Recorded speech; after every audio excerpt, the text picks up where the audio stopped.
Nagpaalala ang Department of Energy o DOE sa publiko na magtipid sa kuryente para maiwasan ang kakulangan sa supply ngayong paparating na tag-init.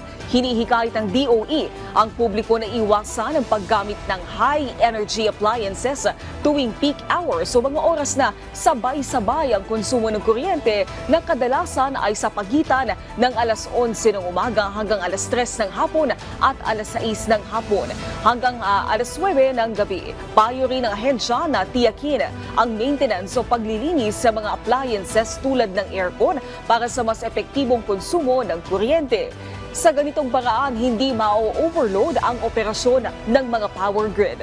Batay sa datos ng ahensya, inaasahang nasa higit 20,000 megawatts ang itataas sa demand ng kuryente ngayong taon sa buong bansa. Gayunpaman, inaasahan rin na makatutulong ang Visayas-Mindanao Power Interconnection at ang ulan dulot ng La Nina para mapanatili ang sapat na supply ng kuryente.